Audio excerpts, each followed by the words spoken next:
నా కెఎస్ రామారావు గారిని మాట్లాడాల్సిందిగా కోరుకుంటున్నాము. Sir please sir.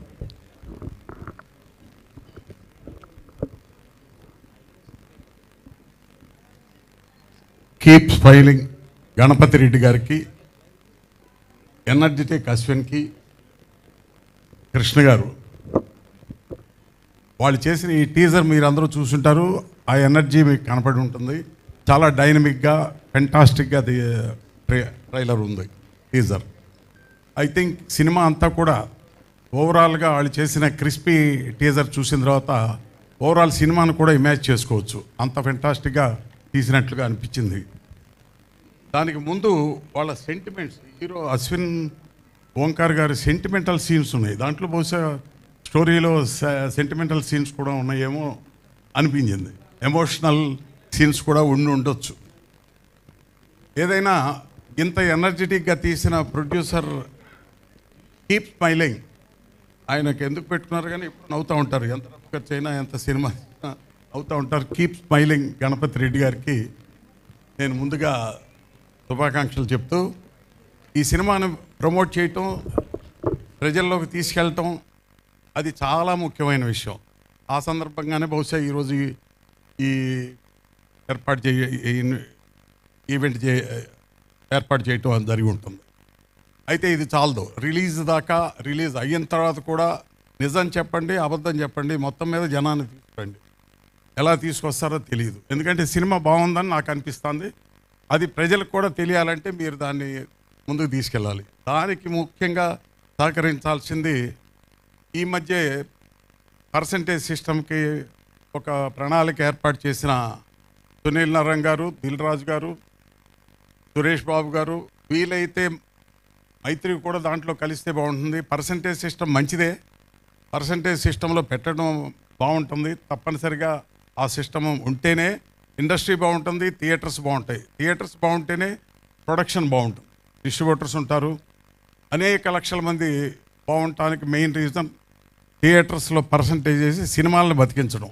లేకపోతే థియేటర్ రెంట్లు కట్టలేక మంచి సినిమా కూడా తీసేయాల్సి వస్తుంది. చిన్న హీరోలకు ఓపెనింగ్ రాక సినిమాలు తీసేయాల్సి వస్తుంది. మంచి సినిమా చూద్దాం అనుకునే లోపే అయిపోతుంది. అలాగే ప్రేక్షకులు కూడా ఓటీటీ గురించి తక్కువ రేట్లో ఫ్యామిలీ అంతా చూస్తామనే కక్కుర్తి మానేసి థియేటర్లో ఎంజాయ్ చేయండి. థియేటర్లో ఆ సౌండ్ కానీ, ఆ విజువల్ కానీ, ఆ ఫెంటాస్టిక్ ఇమేజ్ని చాలా ఎంజాయ్ చేయడానికి థియేటర్లో కూర్చుంటేనే బాగుంటుంది. మన చుట్టూ మన పక్కన ఉన్న ఆడియన్స్ కూడా వాళ్ళు చేసే ఎమోషన్స్ అవన్నీ మనకు కూడా తెలియకుండానే ఒక ఇన్స్పిరేషన్ వస్తుంది. అలా కొన్ని సీన్స్లో థియేటర్లో కూర్చొని చూస్తేనే మీకు ఆ ఇన్స్పిరేషన్ ఉంటుంది. అందుకని సినిమాని కక్కుర్తిగా ఓటీటీలో వస్తుంది చూద్దాం 2 వారాల్లో వచ్చేస్తుంది కదా అని ఎదురు చూడకుండా థియేటర్కి రండి, థియేటర్లో చూడండి. సినిమాని ఖచ్చితంగా బతికించాలి. సినిమాని థియేటర్లోనే చూస్తేనే మీరు ఎంజాయ్ చేస్తారు రియల్గా. ఊరికే కాలక్షేపానికి ఎక్కువ వంటగదిలో కూర్చుని తీరుబాటుగా ఓటీటీలో చూద్దాం, కాసేపు వెళ్ళి రూమ్ ఊడ్చి వచ్చి మధ్యలో ఓటీటీలు చూద్దాం అనుకోవటం చాలా తప్పు. సినిమా అనేది థియేటర్ కోసం తీసి అనేక మంది లక్షల మంది కోసం తీసిన సినిమా తీయటం జరిగింది.